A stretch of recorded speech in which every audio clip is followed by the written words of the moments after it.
Un encuentro con su palabra, porque secase la hierba, marchitase la flor, mas la palabra de Dios permanece para siempre. Con ustedes, el doctor José Ricardo Arias Quintero.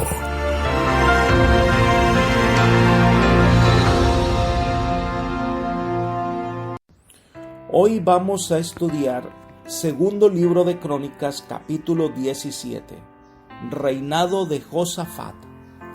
Te invito a orar. Padre eterno, que moras en el cielo, pero que habitas en medio de tus hijos, te agradecemos, Señor, por tus múltiples cuidados y bendiciones. Y venimos ante tu presencia para solicitar la presencia de tu Espíritu en el estudio del capítulo de hoy. Que nos ayudes a entender tu voluntad y que el Santo Consolador fortalezca nuestra fe. Gracias, Señor, por escuchar nuestra petición y responder, pues lo pedimos en el nombre de Jesús. Amén. Desde el capítulo 17 hasta el capítulo 20 de Segundo de Crónicas, trata sobre Josafat y su reinado. Josafat halló que el pueblo era en general muy ignorante y por tanto se propuso que fueran educados en los caminos del Señor. La enseñanza pública de la palabra de Dios constituye en toda época el gran método para fomentar el poder de la santidad. Por ella se informa el entendimiento, se despierta y dirige la conciencia. Vamos a estudiar el capítulo 17 de los primeros años del reinado de Josafat. Leamos los versículos 1 y 2. Reinó en su lugar Josafat su hijo, el cual se hizo fuerte contra Israel. Puso ejércitos en todas las ciudades fortificadas de Judá y colocó gente de guarnición en tierra de Judá y en las ciudades de Efraín que su padre Asa había tomado. Debido a su necia política de comprar la ayuda de Siria contra Israel, Asa había dejado a su hijo un legado de dificultades. Tan pronto como Josafat subió al trono, se vio forzado a tomar medidas ofensivas y defensivas contra su vecino del norte. Todo esto sucedió en los comienzos de su reinado y evidentemente antes que se aliara con Acab, así que militarmente se preparó para cualquier agresión que viniera del reino del norte de Israel. Josafat fue un hombre que aprendió las cosas buenas de su padre y en su reinado fue fiel al Señor.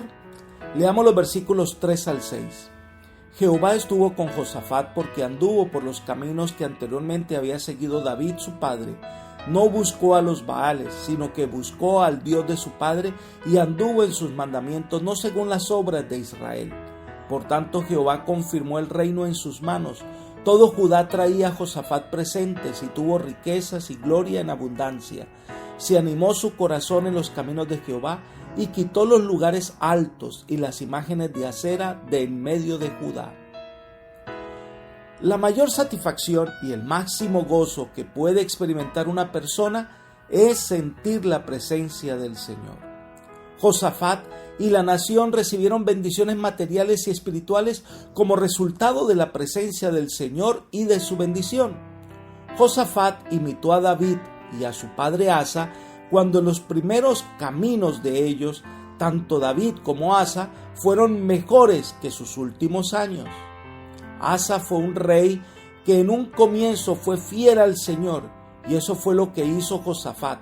El Señor por eso le dio prosperidad, porque Josafat, que fue contemporáneo de Acab y Jezabel, vivió durante el tiempo cuando Elías elevó su voz de airada protesta contra la terrible apostasía que asolaba el reino del norte. Así que los Baales eran formas locales del dios cananeo de la fertilidad masculina. Tan común se había hecho este culto que se alaba a Josafat porque no siguió la práctica habitual de sus días. Josafat fue firme en su lealtad a Dios, en marcado contraste con el proceder del rey de Israel, del reino del norte, su contemporáneo. Josafat se confortó en Dios y en sus caminos, y en esa experiencia encontró tanto satisfacción como gozo.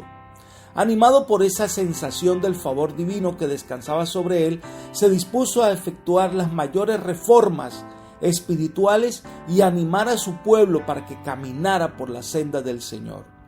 Su gran meta de la vida no era exaltarse a sí mismo, sino a Dios.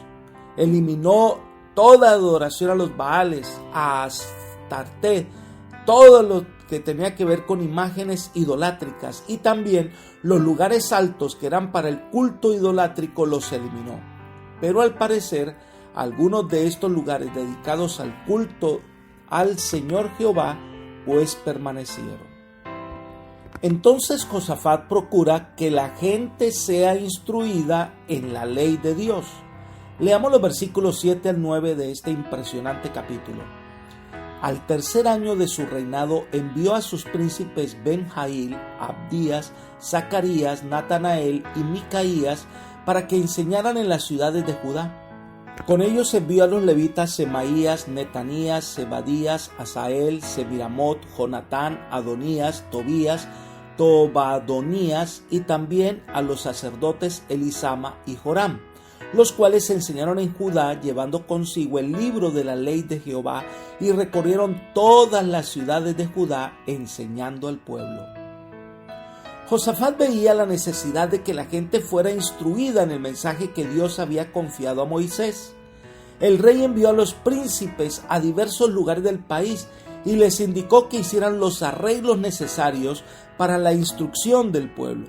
Quizás mediante los levitas y sacerdotes, Josafat llegó a entender que la prosperidad de su nación dependía de la obediencia a las órdenes del Señor. Por lo tanto, hizo todo lo posible para que el pueblo conociera bien los requisitos divinos a fin de que pudiera librarse del pecado y caminara por la senda del Señor. Elena de White comenta al respecto: Josafat debió gran parte de su prosperidad como gobernante a estas sabias medidas tomadas para suplir las necesidades espirituales de sus súbditos. Había mucho beneficio en la obediencia a la ley de Dios, en la conformidad con los requerimientos divinos. Hay un poder transformador que imparte paz y buena voluntad entre los hombres.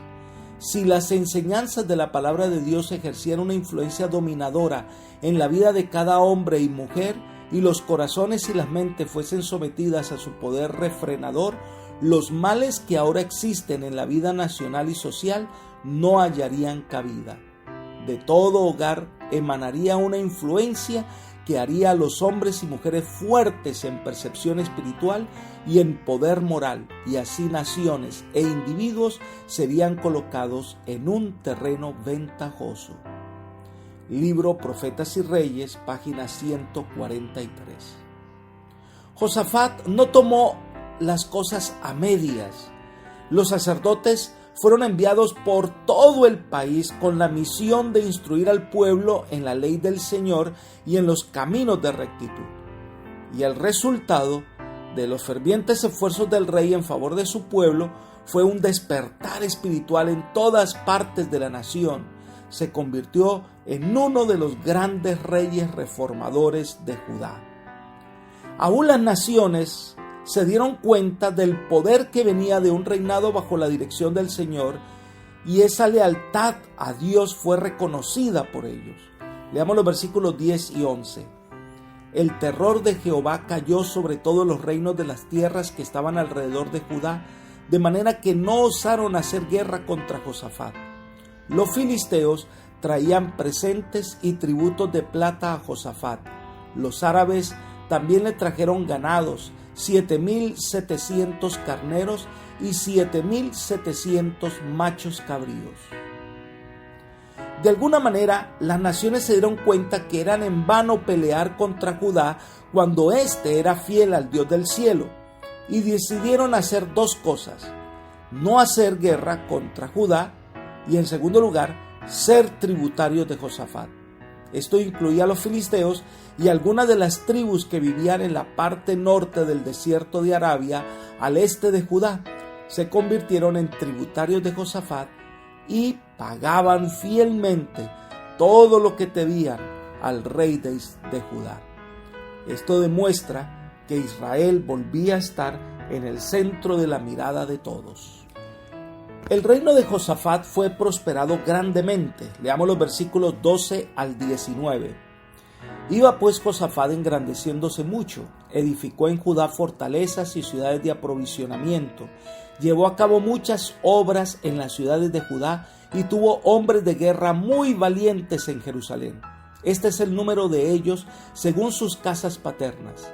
De los jefes de los millares de Judá, el general Adnas y con él 300,000 hombres muy esforzados. Después de él el jefe Johanán y con él 280,000 hombres. Tras este Amasías, hijo de Sicri, el cual había ofrecido voluntariamente a Jehová y con él 200,000 hombres valientes. De Benjamín Eliada, hombre muy valeroso, y con él 200,000 hombres armados de arco y escudo.